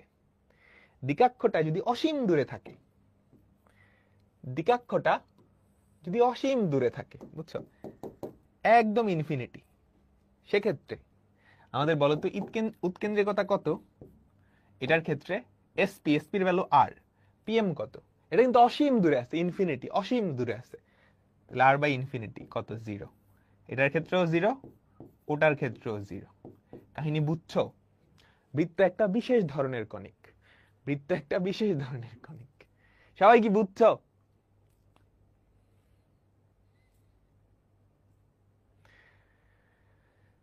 একটু টাফ কনসেপ্ট, সবাই কি বুঝছো? দেখো, যদি কণিক হইতে হয় তাহলে একটা স্থির বিন্দু থেকে প্রত্যেকটা বিন্দুর দূরত্ব আর ওই বিন্দুগুলা থেকে দ্বিকাক্ষের দূরত্ব, এই দুইটার অনুপাত সমান হওয়া লাগবে, এই দুইটার অনুপাত সমান হওয়া লাগবে। হ্যাঁ, বৃত্তের ক্ষেত্রে সবগুলা এসপি কিন্তু সমান, ব্যাসার্ধের সমান। তাহলে এখন আমার নিয়ামক রেখাটা কই থাকলে অনুপাতটা সমান হবে? যদি একটা নির্দিষ্ট দূরত্ব থাকে, তাহলে ধর এটা 5, এটা 10, উপরে তো সবার ক্ষেত্রে আর, অনুপাতটা তো সমান হবে না। রেখাটা যদি অসীমে থাকে, তখন পরিধির উপরে থাকলে কি হইতো? হইতো না। ধরো এখানে আছে, তাহলে এই পিএম 0 হয়ে যেত, এই পিএম একটু বেশি, এই পিএম একটু বেশি। সবাই কি ক্লিয়ার? সবাই কি ক্লিয়ার? তো ডান, আমরা মোটামুটি বুঝতে পারলাম কণিকের সংজ্ঞা এবং উৎকেন্দ্রিকতা, ঠিক আছে? তো আমরা এখন যেই কণিকটা শুরু করব সেটা হচ্ছে পরাবৃত্ত।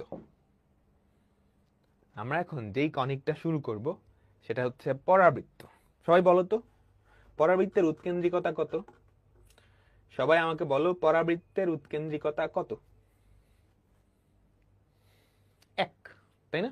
তাহলে আমরা সুন্দর করে একটা পরাবৃত্ত আঁকাই।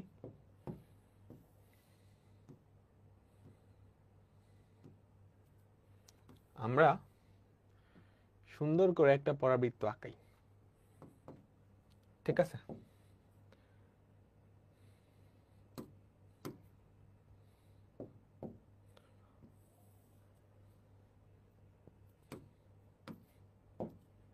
এই একটা পরাবৃত্ত, যদিও খুব একটা স্মুথ হয় নাই, এখানে একটু বাঁকায় গেছে, ধরে নাও এটা একটা পরাবৃত্ত।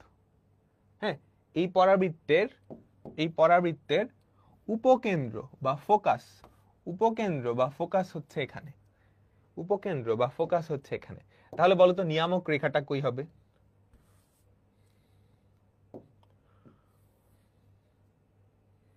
নিয়ামক রেখাটা কি হবে? এইখানে কোথাও হবে। কাহিনী বুঝছো? এটা হচ্ছে নিয়ামক রেখা, তাই তো? এখানে বা একটু এদিকে। পরাবৃত্তের সংজ্ঞা কি ছিল আমাকে বলো তো? পরাবৃত্তের সংজ্ঞা কি ছিল? চলমান বিন্দুসমূহের সঞ্চার পথ যদি এরকম হয়, এই ধরো সেই চলমান বিন্দু P of X comma Y, যে একটা স্থির বিন্দু থেকে এটার দূরত্ব, আর এটা, এই দুইটার অনুপাত সমান হয়, বুঝছো? এবং সেই অনুপাতটা হচ্ছে 1, যদিও দেখে সমান মনে হইতেছে না, একটু সুন্দর করে দেই। এটা হচ্ছে ফোকাস পিএম। তাহলে আমাদের পরাবৃত্তের ক্ষেত্রে এসপি বাই পিএম, এটার ভ্যালু কত সমান বলতো? ই এর সমান। এটার ভ্যালু কত সমান? ই এর সমান, তাই তো? আচ্ছা, এখন ই এর ভ্যালু কত আগে বলতো? পরাবৃত্তের ক্ষেত্রে তুমি কিন্তু ই এর ভ্যালু জানো, ই এর ভ্যালু কত? 1। তাহলে বলতে পারো না এসপি আর পিএম সমান? ঠিক আছে? সবাই আমরা কি বুঝলাম? আচ্ছা, ঠিক আছে। তো আমরা একটা কাহিনী করি। এই জিনিসটাকে বলা হয় আমাদের এই পরাবৃত্তটার উপকেন্দ্র। কি বলা হয়? সবাই সবাই একটু মনোযোগ দাও। এই পরাবৃত্তটার কি বলা হয়? উপকেন্দ্র। ঠিক আছে, এইটাকে বলা হয় নিয়ামক রেখা বা দিকাক্ষ। দিকাক্ষ, নিয়ামক রেখা বা দিকাক্ষ, ইংরেজিতে বলে ডিরেক্ট্রিক্স। ডিরেক্ট্রিক্স, এটা হচ্ছে ফোকাস। আচ্ছা, আর এই যে রেখাটা, যেটা নিয়ামক রেখার উপরে লম্ব, বুঝছো, নিয়ামক রেখার সাথে পারপেন্ডিকুলার এবং উপকেন্দ্র দিয়ে যায়, এই রেখাটাকে বলা হয় অক্ষ। এই রেখাটাকে বলা হয় পরাবৃত্তের অক্ষ।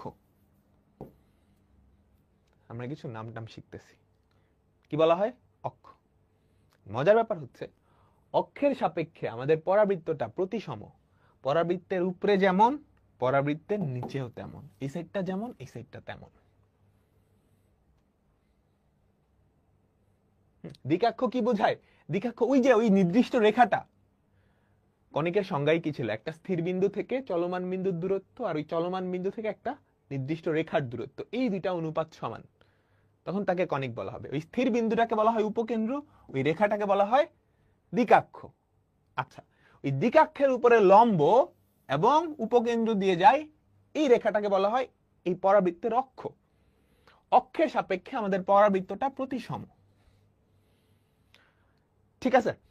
আচ্ছা, এবার আসো, এবার আসো, এই অক্ষ আর পরাবৃত্তটা যেই বিন্দুতে ছেদ করে, অক্ষ আর পরাবৃত্ত যেই বিন্দুতে ছেদ করে, সেটাকে বলা হয় শীর্ষ। সেটাকে কি বলা হয়? শীর্ষ বিন্দু। এটাকে কি বলা হয়? শীর্ষবিন্দু। ঠিক আছে, বুঝলাম? সবাই সবাই সবাই আমরা কি বুঝতে পারলাম?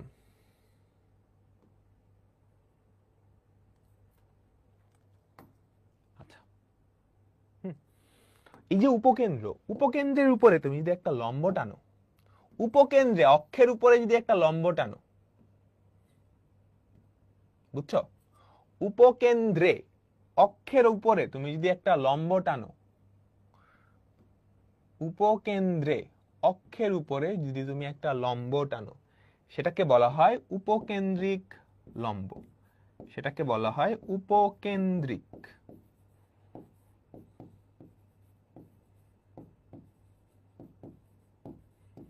সেটাকে কি বলা হয়? উপকেন্দ্রিক লম্ব। বুঝতে পারছো? আমরা একটা পরাবৃত্তের বিভিন্ন জিনিস সম্পর্কে জানলাম, ভিন্ন জিনিস সম্পর্কে জানলাম। ঠিক আছে, এখন আমরা পরাবৃত্তের সমীকরণটা বের করব। এখন আমরা পরাবৃত্তের সমীকরণটা বের করব। তোমরা সবাই কি মোটামুটি ক্লিয়ার হইছো পরাবৃত্ত নিয়ে? তো আমরা এখন আলোচনা করব পরাবৃত্ত, উপবৃত্ত, অধিবৃত্ত, এই তিনটা জিনিস নিয়ে আমরা মূলত পরাবৃত্ত শুরু করতেছি। পরাবৃত্ত হচ্ছে চ্যাপ্টার 6.1, চ্যাপ্টার 6.1। এবার সবাই তোলা হইছে? এই পরাবৃত্তের সমীকরণটা তুমি কেমনে আনবা আমাকে বলো তো? এই যে পরাবৃত্তটা আঁকলা, এত সুন্দর একটা পরাবৃত্ত, তার সমীকরণটা কেমনে আনবা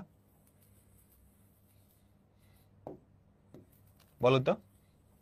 একটা সঞ্চার পথের সমীকরণ কেমনে আনে? শর্ত থেকেই তো আনে, তাই না? তোমার পরীক্ষার খাতায় কিন্তু এস বিন্দুটার স্থানাঙ্ক দেওয়া থাকবে। পরীক্ষার খাতায় কিন্তু এস বিন্দুটার স্থানাঙ্ক দেওয়া থাকবে। দেখো, এই শর্তটাকে আমি যদি সমীকরণ আকারে প্রকাশ করি, তাইলেই কিন্তু কাজ শেষ। শর্তটা কি? এসপি সমান ই ইন্টু পিএম। ই এর ভ্যালু কিন্তু 1, তাহলে এসপি সমান পিএম। বুঝছো? এসপি সমান পিএম, এটাই কি এই পরাবৃত্তটার শর্ত না? ধরো এইটা একটা স্থির বিন্দু, এইটা স্থির বিন্দুকে তুমি ধরে নিতে পারো এইচ কমা কে। এই স্থির বিন্দুটাকে ধরে নিতে পারো এইচ কমা কে। আর এটা একটা নির্দিষ্ট সরলরেখা, তার ইকুয়েশন ধরে নিতে পারো X plus B Y plus C equals to 0। ঠিক আছে, আমরা সবাই বুঝলাম? আমরা সবাই কি বুঝলাম? এখন এই শর্ত অ্যাপ্লাই করে এসপি এর দৈর্ঘ্য বের করতে পারবে না, এসপি এর দৈর্ঘ্য বের করতে পারবে না, এই যে এসপি হচ্ছে এটা, পিএম কি এই বিন্দু থেকে এই রেখার দূরত্ব। তুমি সমীকরণটা সিম্পলিফাই করবা, সমীকরণটা সিম্পলিফাই করে দেখবা যে এই সমীকরণটা পরাবৃত্ত তখনই হবে যখন এইচ স্কোয়ার আর এবি এর ভ্যালু সমান হয়। হ্যাঁ, এটা জাস্ট বের করে দেখবা যে এইচ স্কোয়ার আর এবি এর ভ্যালু সমান।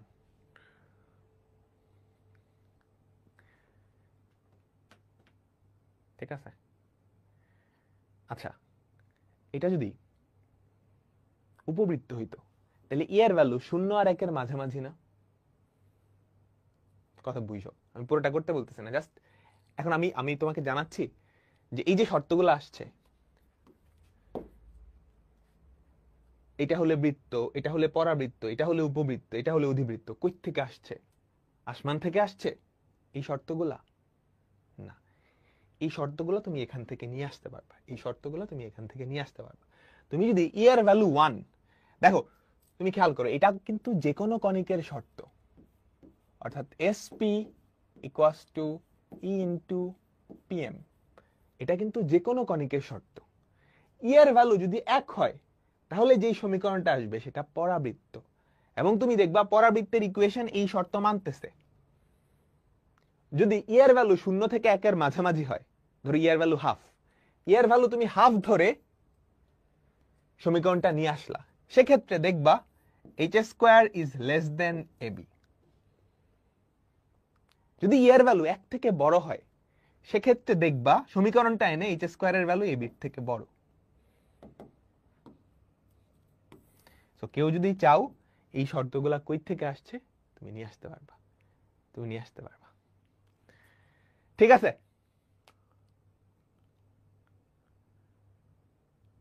এটা না বুঝলে হবে, এটা না বুঝলে হবে। আমরা এখন একটা পরাবৃত্তের ইকুয়েশন নিয়ে আসবো, আমরা এখন একটা পরাবৃত্তের ইকুয়েশন নিয়ে আসবো। সবাই মনোযোগ দিবা, সবাই মনোযোগ। আমরা এখন এমন একটা পরাবৃত্তের ইকুয়েশন আনবো, আমরা এখন এমন একটা পরাবৃত্তের ইকুয়েশন আনবো যার, সবাই এতটুকু তোলো,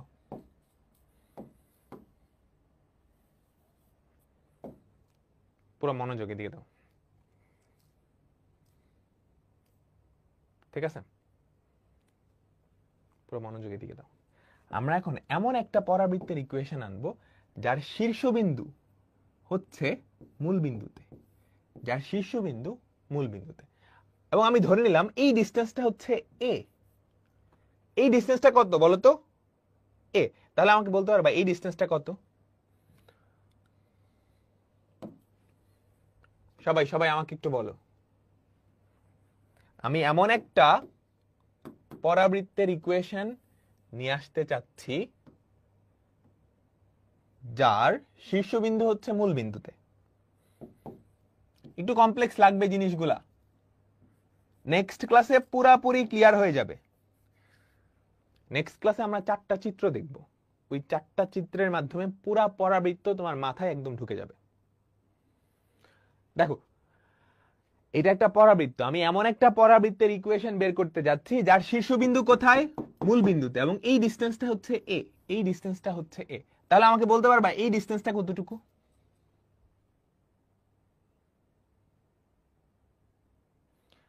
আমি এমন একটা পরাবৃত্তের ইকুয়েশন বের করতে যাচ্ছি যার শীর্ষবিন্দু হচ্ছে মূল বিন্দুতে, যার শীর্ষ হচ্ছে মূল বিন্দুতে, এবং অক্ষটা হচ্ছে এক্স অক্ষ। পরাবৃত্তের একটা অক্ষ থাকে না, এই পরাবৃত্তের অক্ষটা হচ্ছে এক্স অক্ষ, পরাবৃত্তের অক্ষটা এক্স অক্ষ। তাহলে এতটুকু এ হলে, দেখো এটা এস না, এসপি পিএম এতটুকু এ। আমাকে বলতে পারবা তাহলে এস বিন্দু স্থানাঙ্ক কত? আমাকে বলতে পারবা এস বিন্দু স্থানাঙ্ক কত? উপকেন্দ্রের স্থানাঙ্ক কত? a,0, a,0। আচ্ছা, ঠিক আছে। এই বিন্দুটার স্থানাঙ্ক কত? এই বিন্দুটার স্থানাঙ্ক কত? এটা কিন্তু মূল বিন্দু, এতটুকু এ, এতটুকু এ। তাহলে এইটা কি -a,0 না?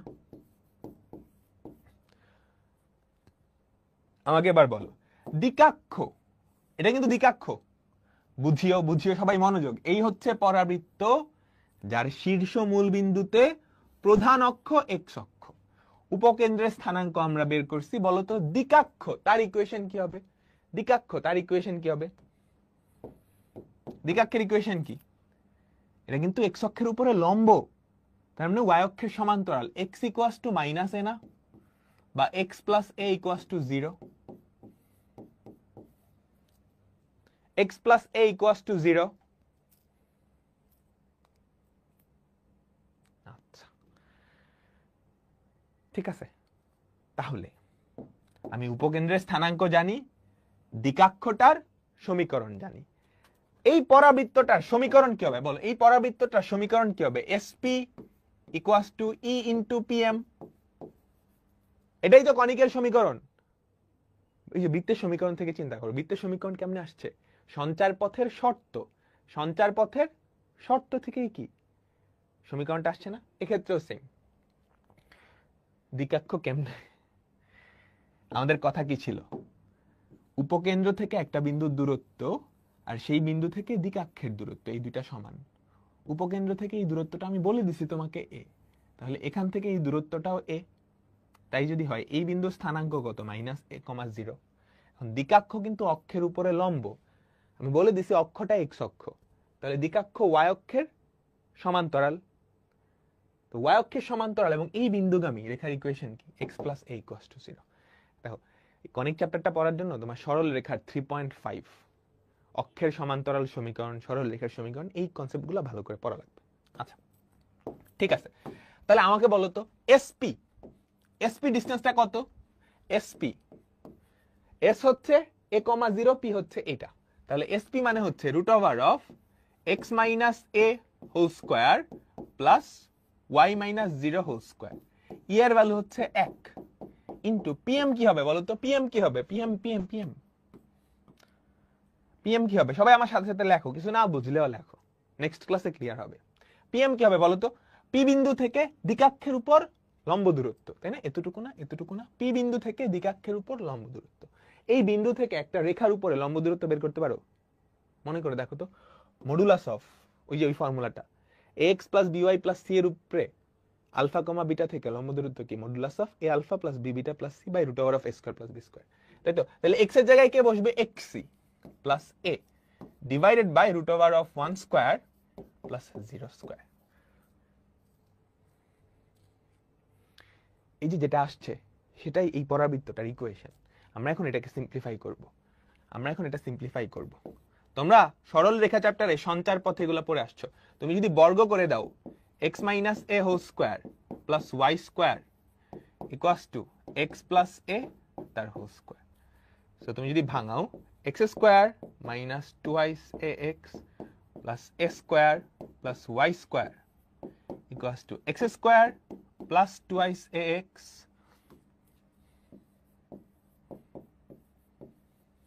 Plus a square. ঠিক আছে, এক্স স্কোয়ার ঘ্যাচাং, এ স্কোয়ার ঘ্যাচাং। দেখো কি থাকে? ওয়াই স্কোয়ার 2ax ওই পাশে নিয়ে গেলে Y square equals to 4ax। আমরা একটা পরাবৃত্তের ইকুয়েশন নিয়ে আসছি, একটা স্পেশাল পরাবৃত্তের ইকুয়েশন।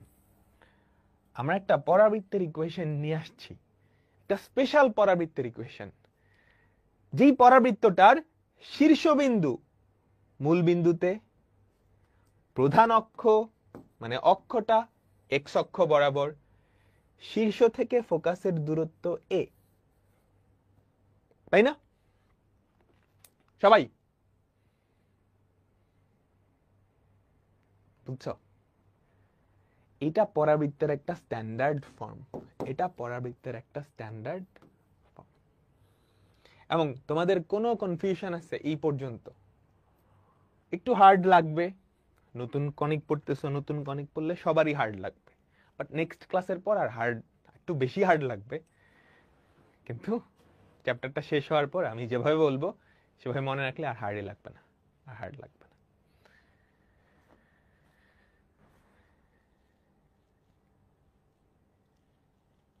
সবাই কি বুঝছো? চলো একটু সামারি করি। দেখো টপিকগুলো একটু কঠিন তোমাদের কাছে লাগবেই। প্রথমত আমরা দেখছিলাম, সবাই এটা একটু তোলো, তারপর আমি সুন্দর করে সামারি করে দিচ্ছি।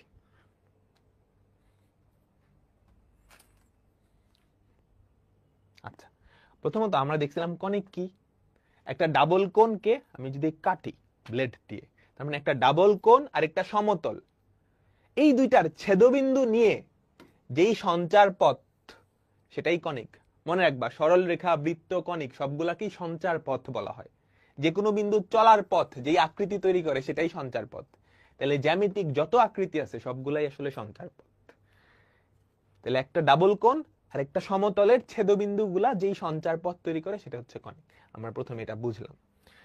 কনিক গুলা সব দ্বিমাত্রিক। তার মানে আমাদের যে দ্বিমাত্রিক দ্বিঘাত সমীকরণ, এই দ্বিমাত্রিক দ্বিঘাত সমীকরণ 5টা জিনিস নির্দেশ করতে পারে। তারপর আমরা শুরুতেই কিছু না বুঝে দেখে ফেললাম যে এই সমীকরণটা কখন কি নির্দেশ করবে। আমি কিন্তু না বুঝেই দেখে ফেললাম। এগুলোর কোনো প্রমাণ দেখাইছি না, এগুলোর প্রমাণ কখনো পরীক্ষায় আসে না। আচ্ছা, তারপর আমরা কি দেখলাম, কনিকের একটু কেতাবি সংজ্ঞা কি, মানে ফর্মাল ডেফিনেশন কি। কনিকের ফর্মাল ডেফিনেশন বোঝার জন্য আমরা ফার্স্টে বৃত্তের ফর্মাল ডেফিনেশন নিচ্ছি। বৃত্তকে একটা সঞ্চার পথ, এমন একটা সঞ্চার পথ, কোন বিন্দু সঞ্চার পথ যদি এরকম হয় যে একটা স্থির বিন্দু থেকে তার উপরস্থ প্রত্যেকটা বিন্দুর দূরত্ব এই সবগুলা সেম, তাহলে সেই সঞ্চার পথকে বলা হয় বৃত্ত। আর এই যে শর্তটা OP OP equals to R, OP equals to R, এটাকে সমীকরণ আকারে প্রকাশ করলেই কি সঞ্চার পথেরও সমীকরণ পাওয়া যায়, সঞ্চার পথেরও সমীকরণ পাওয়া যায়। আচ্ছা, এবার আসো কনিক। কনিকের সংজ্ঞা কি? কনিকের সংজ্ঞা হচ্ছে, কনিকের সংজ্ঞার জন্য, বৃত্তের সংজ্ঞার জন্য আমার একটা স্থির বিন্দু ছিল, কনিকের সংজ্ঞার জন্য আমার দুইটা জিনিস লাগবে, একটা স্থির বিন্দু, একটা রেখা। যদি কোনো সঞ্চার পথ এর উপরস্থ বিন্দুগুলা এমন হয় যে একটা স্থির বিন্দু থেকে ওই পথের উপরস্থ বিন্দুর দূরত্ব আর ওই বিন্দুটা থেকে একটা নির্দিষ্ট রেখার দূরত্ব, এই দুইটার অনুপাত সমান হয়, তখন সেই চলার পথকে বলা হয় কনিক। দেখো এটার ক্ষেত্র এসপি বাই পিএম, এটার ক্ষেত্র এসপি বাই পিএম সমান, প্রত্যেকটা বিন্দুর জন্য এটা আর এটার অনুপাত সমান, এটা আর এটার অনুপাত সমান। যেই অনুপাতটা সেটাকে বলা হয় উৎকেন্দ্রিকতা বা ইসেন্ট্রিসিটি। স্থির বিন্দুটাকে বলা হয় উপকেন্দ্র, ওই নির্দিষ্ট রেখাটাকে বলা হয় নিয়ামক রেখা। এই যে উৎকেন্দ্রিকতা, এটার ভ্যালু কত তার উপরে নির্ভর করে আমাদের কনিকটা আসলে ওই 5টার মধ্যে কি হবে। এই উৎকেন্দ্রিকতা যদি ইনফিনিটি হয় তাহলে জোড়া সরল রেখা, 0 হলে বৃত্ত, 0 আর 1 এর মাঝামাঝি হলে উপবৃত্ত, 1 হলে পরাবৃত্ত, 1 এর বেশি হলে অধিবৃত্ত। কাহিনী বুঝছো? আচ্ছা ঠিক আছে, এরপর আমরা চলে আসলাম আমাদের স্পেশাল জিনিস পরাবৃত্ত। আমরা পরাবৃত্তের চেহারা সুরত দেখলাম। পরাবৃত্তের ক্ষেত্রে কি এসপি বাই পিএম, এটার অনুপাত 1। পরাবৃত্তের বিভিন্ন জিনিসপাতি আমরা দেখলাম, দ্বিকাক্ষ, অক্ষ, শীর্ষবিন্দু, উপকেন্দ্রিক, লম্ব, উপকেন্দ্র, ওর বিভিন্ন পার্ট পরিচিত। একটা রুই মাছের বিভিন্ন অংশ দেখছো না, রুই মাছের মধ্যেই তো দেখতে অনেকটা, এখানে একটা চোখ লাগাই দিলে রুই মাছ। আচ্ছা, এবার আমরা একদম শুরুতে আন্দাগুন্দা বসাই দিছিলাম না, এইচ স্কোয়ার সমান এবি হলে পরাবৃত্ত, H square is less than AB হলে অধিবৃত্ত। ওটা আসলে কেমনে? সেটার জন্য আমাকে আগে কনিকটার সমীকরণ বের করা লাগবে। কনিকটার সমীকরণ আমি কেমনে বের করব? এটাই তো শর্ত, কনিকের শর্ত। এটাকে সমীকরণ আকারে প্রকাশ করলেই কি কনিকের শর্ত চলে আসবে না? SP equals to E into PM। S একটা স্থির বিন্দু, পি হচ্ছে xy, পি সবসময় xy থাকবে, চলমান বিন্দু। এটা হচ্ছে একটা সরল রেখা। তো এভাবে ধরে তুমি যদি ই এর ভ্যালু 1 ধরে সমীকরণটা আনো, তাহলে ওই সমীকরণে তুমি দেখবা যে এইচ স্কয়ারের ভ্যালু এবি হবেই, যেটা আমি দেখাই নাই কিন্তু তুমি করতে পারবা। ই এর ভ্যালু যদি 0 থেকে 1 এর মাঝামাঝি, ধরো হাফ ধরে করলা, তাহলে দেখবা যে H square is less than AB হবেই। যদি 1 এর থেকে বেশি ধরো তাহলে দেখবে এটা হবেই। বুঝাতে পারলাম? ডান। তাহলে এই পার্টটা আমি বুঝে গেছিলাম। একটু আগে যে গোজামিল দিছিলাম সেটার প্রমাণ তুমি চাইলে এখানে করতে পারবা, সেটার প্রমাণ তুমি চাইলে এখানে রাখতে করতে পারবা। এইবার আমরা একটা স্পেশাল পরাবৃত্তের ইকুয়েশন বের করব, একটা পরাবৃত্তের স্ট্যান্ডার্ড ইকুয়েশন, যেই পরাবৃত্তটার শীর্ষবিন্দু হচ্ছে মূল বিন্দুতে, প্রধান অক্ষ হচ্ছে এক্স অক্ষ, প্রধান অক্ষ না অক্ষই বলে, এটার অক্ষ, অক্ষ হচ্ছে এক্স অক্ষ, শীর্ষবিন্দু মূল বিন্দু, এবং অক্ষ থেকে ফোকাস, এই যে এই দূরত্বটা শীর্ষ থেকে ফোকাসের দূরত্ব হচ্ছে এ। তো তাই যদি হয়, এটা তো শীর্ষবিন্দু, অক্ষ এক্স অক্ষে, তাহলে ফোকাসের স্থানাঙ্ক কত, a, 0। আমি দ্বিঘাক্ষের ইকুয়েশনটাও বের করে নিয়ে আসলাম। তাহলে এই পরাবৃত্তের ইকুয়েশন কি, SP equals to E into PM, E এর ভ্যালু তো 1, তাহলে SP ইকুয়ালস টু PM, আমি জাস্ট সিম্পলিফাই করে নিয়ে আসলাম। তাহলে এইটা হচ্ছে এমন একটা পরাবৃত্তের স্ট্যান্ডার্ড ইকুয়েশন যার শীর্ষবিন্দু মূল বিন্দুতে, অক্ষ এক্স অক্ষ, এবং অক্ষ আর শীর্ষের মধ্যবর্তী দূরত্ব কত, a। সবাই কি ক্লিয়ার? সবাই কি ক্লিয়ার? সবাই কি ক্লিয়ার? আজকের লাস্ট একটা জিনিস আমাকে বলো, y² ইকুয়ালস টু 8x, এটা কেমন পরাবৃত্ত? এটা কেমন পরাবৃত্ত? এটা কেমন পরাবৃত্ত একটু বলো তো। এটা এমন একটা পরাবৃত্ত, মিলাও তো স্ট্যান্ডার্ড ফর্মের সাথে, মিলাও স্ট্যান্ডার্ড ফর্মের সাথে, মিলাও মিলছে কিনা। y² ইকুয়ালস টু 4ax, মিলছে? মিলছে? মিলছে? মিলছে? y² ইকুয়ালস টু 4ax, মিলছে? এমন একটা পরাবৃত্ত যার শীর্ষবিন্দু মূল বিন্দুতে, যার শীর্ষবিন্দু মূল বিন্দুতে, তাই না? অক্ষ কোনটা, এক্স অক্ষ, এবং শীর্ষ থেকে উপকেন্দ্রের দূরত্ব, এর ভ্যালু কত, এতটুকু 2। তাহলে বলো তো আমাদের উপকেন্দ্রের স্থানাঙ্ক কত, 2,0। তুমি কি বলতে পারবা নিয়ামকটা কোথায়? তুমি কি বলতে পারবা নিয়ামকটা কোথায়? এটাই তো নিয়ামক রেখা। এই বিন্দুটার স্থানাঙ্ক কত, -2,0। নিয়ামক রেখার ইকুয়েশনও তুমি চাইলে বলতে পারবা x ইকুয়ালস টু -2। আধো আধো বোঝা গেছে? বলো।